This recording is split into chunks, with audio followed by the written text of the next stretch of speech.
నీ దేవుడు యెహోవా నీకు తోడై ప్రార్థించిన దేవుడి సాయం నిమిత్తం. ప్రేమల తండ్రి, తనకు సాయపడ స్తోత్రాలు. సాత్విక సంఘ వాగ్దానం మీద మరి మేము ధ్యానిస్తుండగా మీరు సాయపడండి, కృప చూపించండి, క్షేమం ధరించండి. మీరు మాట్లాడుతురండి, పురుగొలుతురండి. ఇంతవరకు సాయపడ్డారు, స్తోత్రాలు. ఇక ముందు కూడా సాయపడతారని నమ్ముతున్నాం. దేవా, జీవముల దేవుడు, మీకు సమస్యలు సాధ్యత వివరించండి, పలుకు వాతావరణం దయచండి. ఏసునామములో వేడుచున్నాం తండ్రి.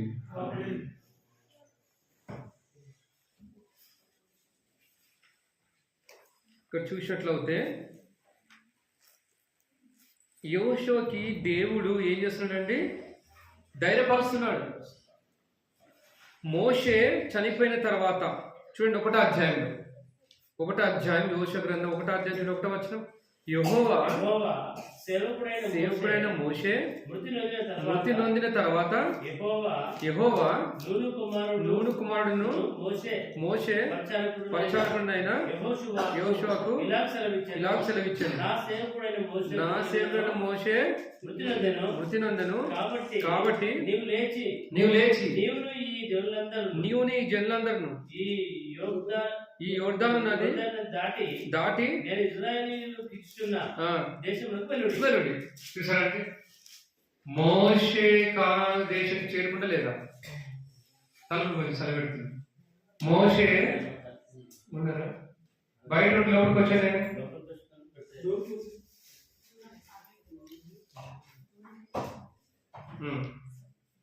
మోషే యొక్క సేవతత్వం వరకు వచ్చింది, యోషువకు వచ్చింది కదండి. మోషే కానాను దేశానికి చేరుకోవాలి కానీ దేవుడు చేరుకొని ఎప్పుడు చేసిండు? కాని మాట అన్నాడు కదండి. ఏమన్నాడు మోషే? ద్రోహులా. మోషే మిక్కిలి సాత్వికుడే, అందరూ నడిపించడం అంత బాగుంది. అసలు మోషే యొక్క బరువు బాధ్యతలన్నీ కూడా ఎవరు తీసుకున్నారు? ఇప్పుడు యోషువ తీసుకుంటూ వచ్చాడు. బరువు బాధ్యతలన్నీ కూడా ఎవరు తీసుకున్నారు? యోషువ తీసుకున్నాడు. మరి ఇది ఒక దేవుని యొక్క పని ఎలాంటిదంట? బహు గొప్పది, దొడ్డ పని. అది చేయడం చాలా కష్టం కదండి. దేవుడి చిత్తం చేయడం చాలా కష్టం. ఇప్పుడు యోషువ దేవుడి చిత్తాన్ని నెరవేర్చాలా? మోషే యొక్క సేవ యొక్క బరువు దేవుడి యొక్క సేవ బరువు బాధ్యతలను ఎవరు మోయాలా? ఈయనకు వచ్చింది, యోషువకి తీసుకుంటూ వచ్చాడు. దేవుడు యోషువకి అప్పచెప్పాడు. మోషే మృతి పొందిన తర్వాత బహు భారం కలిగిందని ఏం చెప్తున్నాడు? అయితే నీవు నిబ్బరం కలిగి జాగ్రత్త పడి బహుధైర్యంగా ఉండి 7వ వచనం, నా సేవకుడైన మోషే నీకు ఆజ్ఞాపించే ధర్మశాస్త్రం అంతటిది చొప్పున చేయవలెను. నీవు నడుచు ప్రతి 7వ వచనం, నువ్వు నడుచు ప్రతి మార్గమున చక్కగా ప్రవర్తించినట్లు నువ్వు దాని నుండి కుడికి కానీ ఎడమికి కానీ తొలగకుండదు. ఇంకేమంటాడు? ఈ ధర్మశాస్త్ర గ్రంథం నుండి బోధింపక తప్పిపోకూడదు. దాని రాయబడిన వాటన్నిటి ప్రకారం చేయడం నువ్వు జాగ్రత్త పడినట్లు దివారాత్రం దాన్ని ఏం చేయాలంట? ధ్యానించండి. నీ మార్గమును వర్ధిల్ల చేసుకొని చక్కగా ప్రవర్తించడం అన్నాడు. ఈ మాట ఎక్కడ చూస్తున్నాం మనము? ఇదే మాట కీర్తనలో. చదవండి, కీర్తనలు 1వ అధ్యాయం. కీర్తన గ్రంథం కూడా దేవుడు అంటా ఉంటాడు. చూడండి,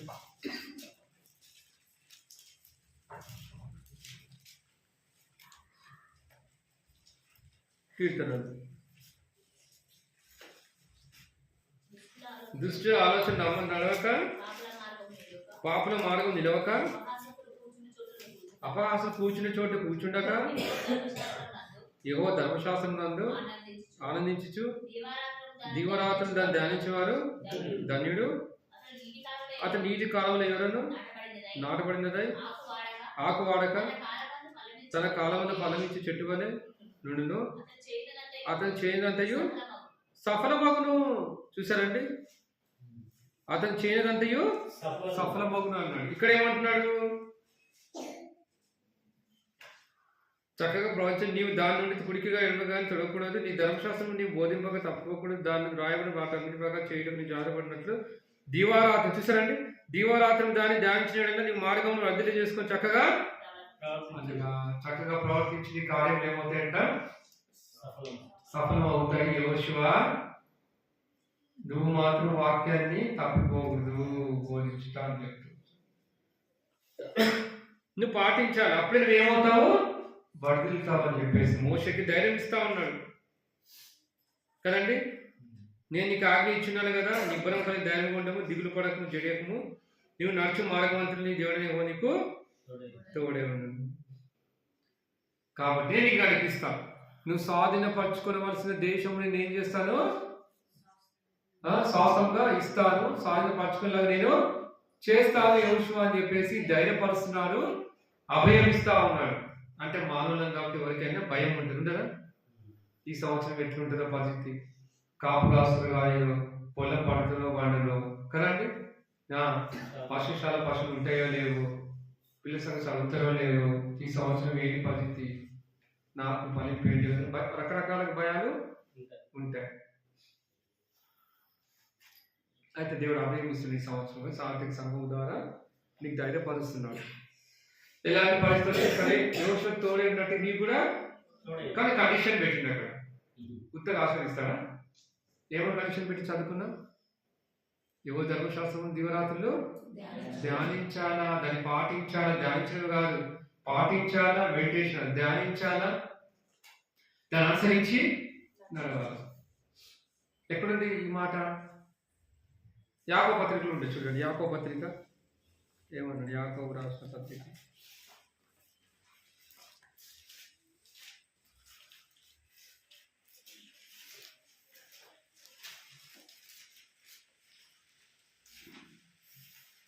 1వ అధ్యాయం 22వ వచనం. 1వ అధ్యాయం 22వ వచనం. 1వ అధ్యాయం 22వ వచనం అందరూ చూద్దాం, చదవండి. చదువు. మీరు వినువారు మాత్రమే ఉండి మిమ్మల్ని మీరు మోసపుచ్చుకోకుండా వాక్య ప్రకారం ప్రవర్తించిన వారై చూసారు. ఏమంటాడు? వాక్య ప్రకారం ప్రవర్తించిన వారై ఉండి అంటాడు. 21వ వచనం. అందుచేత సమస్త కల్మషమును విరవీక్ష దుష్టత్వమును మాని లోపల నాటబడి మీ ఆత్మ రక్షించడం శక్తి గల వాక్యమును సాత్వికంతో ఏం చేయాలంట? అంగీకరించాలి. మోసం మిక్కిలి సాత్వికం అనలేదా? ఆయన సాత్వికంతో అంగీకరించాడు కాబట్టి అన్ని లక్షల కాలుబలం ఏం చేశాడు? మోషే నడిపిస్తూ వస్తాడు. నువ్వు కూడా మోసే వాళ్ళు ఏం చేయాలా? సాత్వికం కలిగి యెహోషువ ఆ వాక్యం విని చదివి బోధించి దాన్ని పాటించి కదండి. ఆ వాక్యం వినాలంటే, అంగీకరించాలంటే నీ లోపల దుష్టత్వాన్ని కూడా ఏం చేయాలి? మనము తీసేసుకోవాలి. కల్మషం తీసేసుకోవాలా, దుష్టత్వం తీసేసుకోవాలి, చెడుని తీసేసుకుంటే నువ్వేం చేస్తావు? వర్ధిల్లుతావు. ఒక యెహోషువ వలె వర్ధిల్లుతావు, ఒక మోషే వలె వర్ధిల్లుతావు, ఒక అబ్రహాం వలె వర్ధిల్లుతావు, ఫలిస్తావు. యోసేపులా ఫలిస్తావు. యోసేపు ఏం చేశాడు? విని విడిచిపెట్టిండా? విని విడిచిపెట్టలే, దాన్ని అంగీకరించింది, దాన్ని అనుసరించింది, దాన్ని నడిచిండు. ఆ కాలంలో యోసేపు ఎట్లా నడిచిన చిత్రం ఉన్నారు కదండి. ఎంత బాధలు కూడా నడిచాడంటే అది నాకు ఆశ్చర్యం ఉంది. ఒకసారి ఆలోచిస్తుంటే ఇంటికి పోయి ఆ పరిస్థితులు ఎట్లా అనుసరించుంటే అన్నదమ్ములందరూ కూడా ఏం చేసిండు? వెలివేసిండు. ఆయన కానీ అప్పుడు బైబుల్ లేదు. ఇప్పుడు క్లియర్గా ఇచ్చింది నీకు వాక్యం ఎట్లా వినాలా, ఎట్లా వినాలా అని చెప్పేసి ప్రవక్తలందరూ కూడా సాక్షిగా ఉంచాడు. ఇంత గొప్ప సాక్షి సమూహం మేఘం వలె ఆవరించినలా ఉంటుందా? ఉందా బైబుల్లో? ఉంది కదా. ఇంత గొప్ప సాక్షి సమూహం మేఘం వల్ల ఆవరించినలా ఉంది. చేసి వైపు చూసుకోండి కదండి. మరి ఇన్ని పెట్టుకొని కూడా మనకి పితరుల సాక్ష్యాలు పెట్టుకొని ఒక భక్ష్యాంకులు మాదిరిగా తీసుకున్నాము. అనేక భక్తులు బైబిల్ మాదిరిగా ఉంచితే కూడా మనకి కొన్నిసార్లు ఏమవుతుందండి? ధైర్యాన్ని ఏం చేస్తాం? కోల్పోతాం. అందుకని చెప్పి మీ ధైర్యం కోల్పోయే పరిస్థితులు వస్తున్నాయని చెప్పేసి ధైర్యాన్ని దేవుడు ఏం చేస్తున్నాడు? సార్వత్రిక సంఘం ద్వారా పురుగొలుపుతున్నాడు. రకరకాలుగా రావచ్చు సంఘంలో కదండి, ఇదని అదని కదండి. కొన్నిసార్లు మనకు తెలిసిగా సంఘం ఎలా జరుగుతాయి వివరించవలసింది కదండి. అయితే మీరు వాక్కు విని మాత్రమై ఉండి కదండి వాక్య ప్రకారం ప్రవర్తించిన వాడే ఉండు అని ఉంటాడు. ఎవడైనా వాక్యం వినివాడే ఉండి దాని ప్రకారం ప్రవర్తించిన వాడైతే 22వ వచనం, వాడు అద్దంలో తన సమాజం ముఖంలో చూసుకొని మనిషిని పోలి ఉన్నాడు. అద్దం చూసుకుంటాం, ఫేస్ ఇన్స్టా చూసుకుని వెంటనే ఏం చేస్తామంట, మర్చిపోతాం. ఇప్పుడు వాక్యం కూడా అద్దం లాంటిది, సుత్త లాంటిది. దేంతో వచ్చిన వాక్యం, బట్టలు కొడితే కూడా సుత్త వంటిది కాదా అన్నారు. బండలు బదులు కొట్టి సుత్త వంటిది కాదా, ఒకరు చూసిన అద్దం వంటిది కాదా, ఖడ్గం వంటిది కర్పోచాడు వాక్యం. అయితే మనం బద్దలు కొట్టుకోవాలి, మన హృదయాన్ని బద్దలు కొట్టుకోవాలా, వాక్యం సుత్తుందా కదండి. మనం సరి చేసుకోవాలి మన ఆత్మ జీవితాన్ని. వాక్యం ద్వారా ఏం చేస్తాం, మనము సరి చేసుకుని వాక్యం అనుసారం నడవాలని చెప్పేసే బైబిల్ చెప్పి విని వాళ్ళు మాత్రమే ఉండక ఉంది. అదే వినమే కాదు, మీరు విని పాటించాలి. ఒకరు వినాలంటే ఏం చేయాలి, మరి వాక్యం లోపలికి పోవాలంటే ఏమంటున్నారు అక్కడ 21వ వచనంలో, సమస్త కల్మషమును విరవీపించిన దుష్టత్వం మాని. అంటే మన లోపల ఏముంటుందంట, దుష్టత్వం వెంటనే వచ్చేస్తుంది. ఇప్పుడు ఇసుక ఏమొచ్చింది, దుష్టుడు కదా, ఒక్క ముక్క పుచ్చుకోగానే ఏమైంది చూసుకున్నాం. మనం ఇప్పుడు ఒక ముక్క పుచ్చుకున్నామా అందరూ? మన పరిశుద్ధాత్మ దేవుడు నిండా ఉన్నాడా, దైవం దొరిందా, తీసుకెళ్ళి ఎవరు దొరింది దొరిందా, దేంతో రాకున్నాడు, 33 వెండి నాణాలా, 30 వెండి నాణాలా, 30 కదా, 30 వెండి నాణాలకి ఏం చేసి వేసుకోని అమ్మేసి ఓయుత ఎంత పని చేశారు. మనసు అంతా బాధపడిపోయింది కదండి, ఎంత కూలిపోయాడు, ఎంత పని చేసి నిరపరాధాన్ని అప్పు చెప్పాడే, దాని శిక్ష అనుభవించింది. ఓయుత చేయవలసినది చేయలేదు. ఏం మాట్లాడుతుంటారో వచ్చి టక్కని అప్పు చెప్పేసి ముందు పెట్టాడు కదండి. అంత చెప్పినప్పటికీ కదండి, చెరసాల కత్తి తీసుకొని ఏం చేస్తాడు, చెవు నరికేస్తాడు, మనుకు చెవుని. అయితే మళ్ళీ వెంటనే దేవుడు ఏం చేస్తాడు, చెవు తీసి అలా అతికిస్తాడు. అంటే దేవుడు నిజంగా చెవు నరికినప్పటికీ వాడు పట్టుకోవడానికి వచ్చినప్పుడు కూడా ఆయన ప్రేమ చూపించింది ఊళ్ళో అవుతుందా. మనం ఒక మాట అంటే ఓర్చుకోవడం కదండి.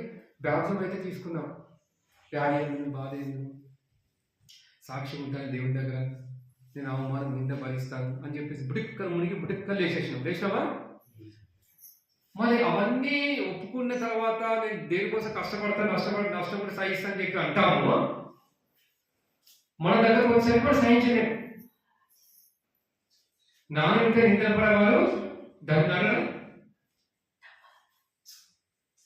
అనేకులు ఏం చేశారంటే పూర్వ ప్రవక్తలు హింసిస్తూ వచ్చారంట కదండి, హింసిస్తూ వచ్చారంట.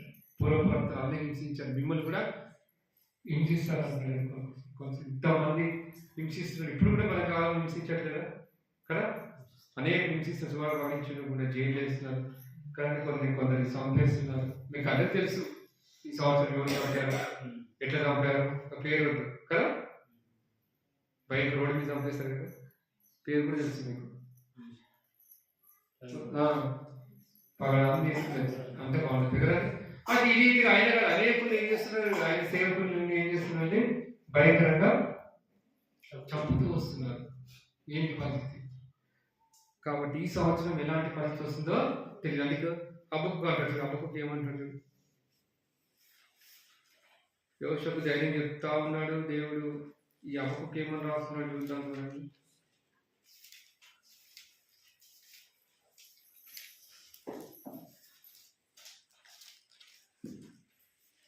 3వ అధ్యాయం,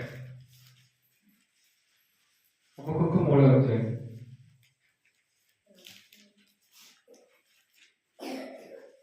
ప్రవక్తయగు హబక్కు చేసిన ప్రార్థన ఏమని చేస్తున్న వాయిద్యంతో పాడదాం. ఏమని, యెహోవా నిన్ను గూర్చిన వార్త విని నేను భయపడుచున్నాను.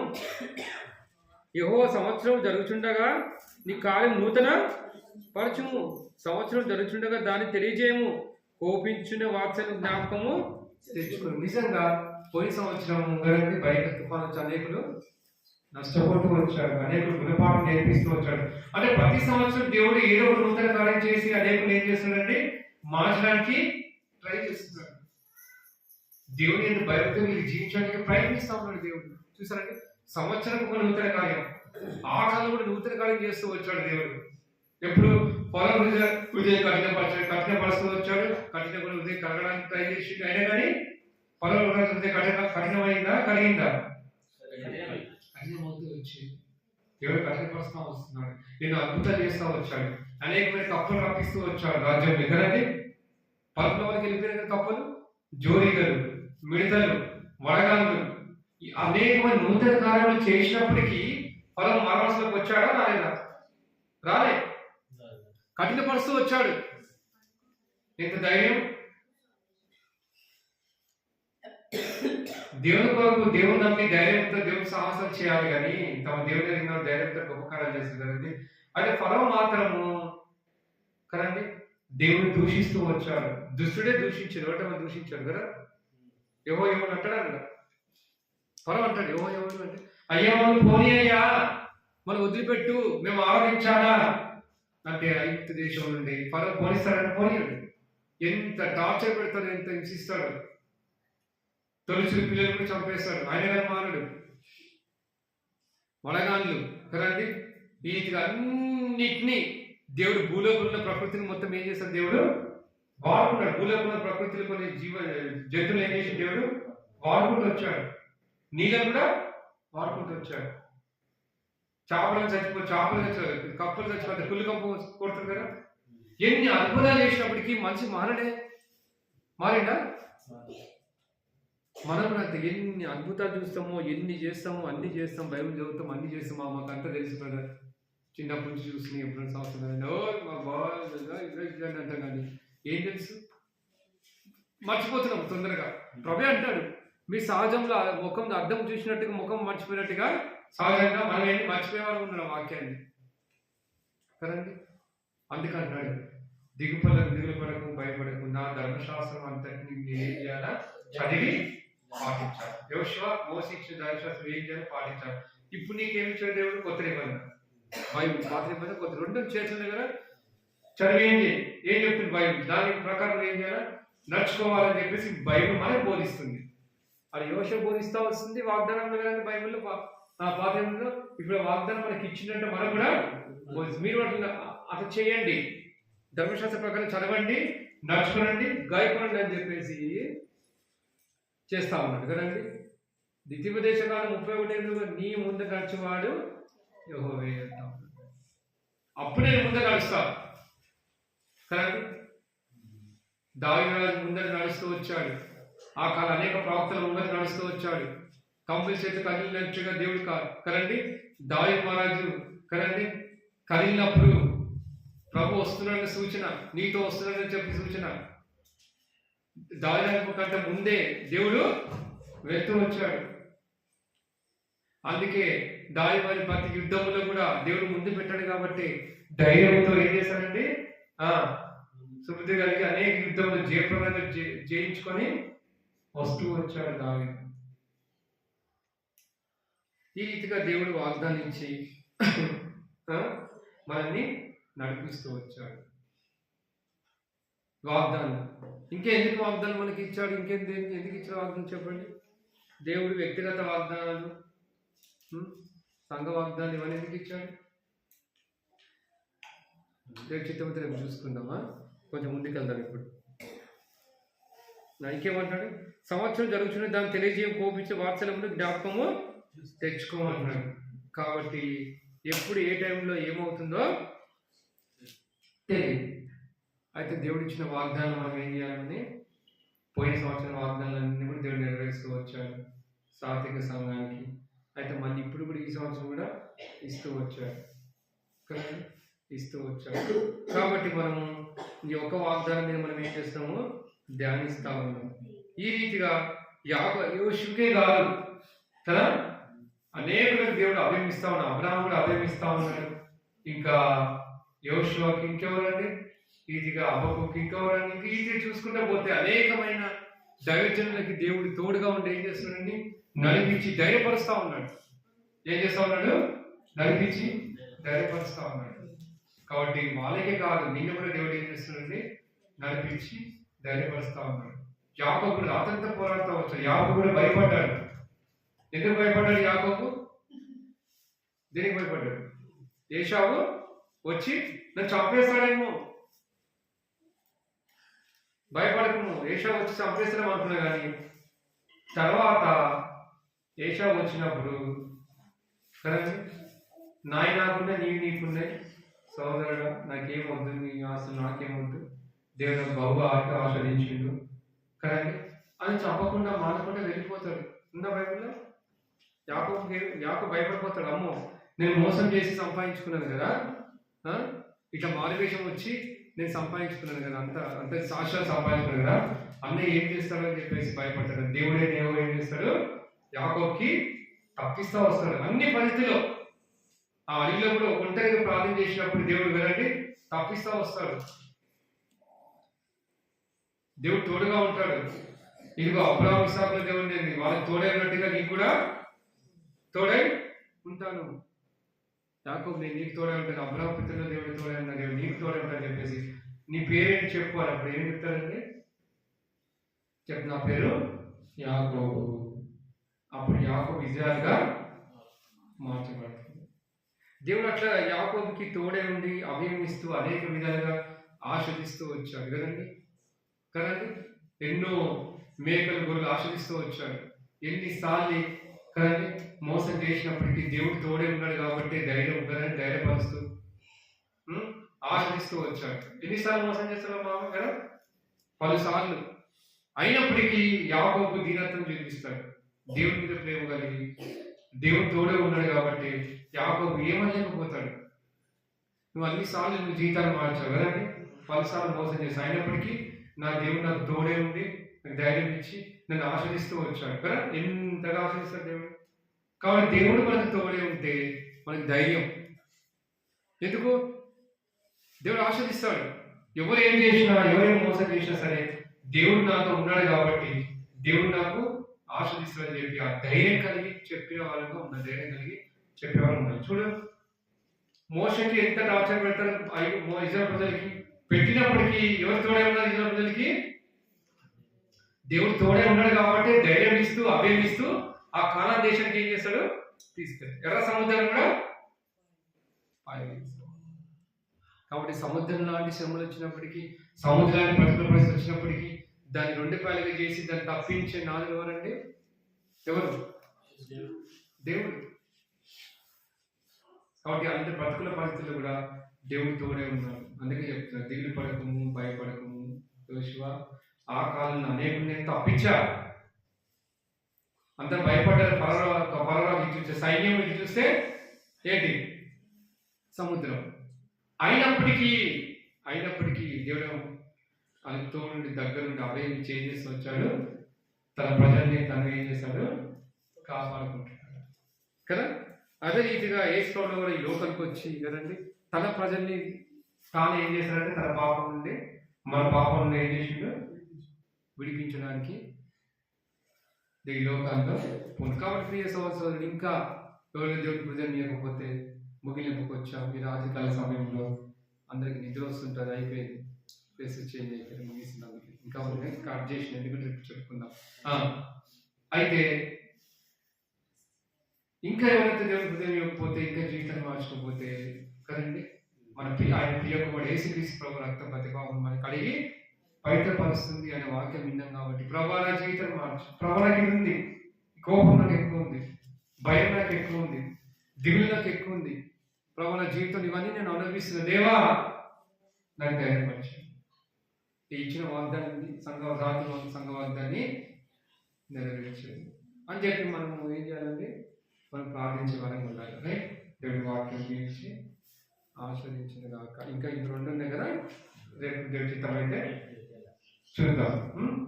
అయిపోయింది రైట్. మనం ప్రార్థన చేసి చిన్న వాక్యం ప్రార్థన చేసి మనం వాగ్దానాలు తీసుకున్నాం, కానుకలు వేద్దాం. సరేనా? ప్రేమల తండ్రి ఇంతకు సాయపడ్డారు, స్తోత్రం చెల్లిస్తున్నాం. ప్రభా ఇంతవరకు నడిపించారు, ఆత్మసిద్ధమే ప్రభా, శరీర బలహీనం కనికరించండి, వీటిని మాకు ఇక్కడ పంపించండి ప్రభా. అనేకమైన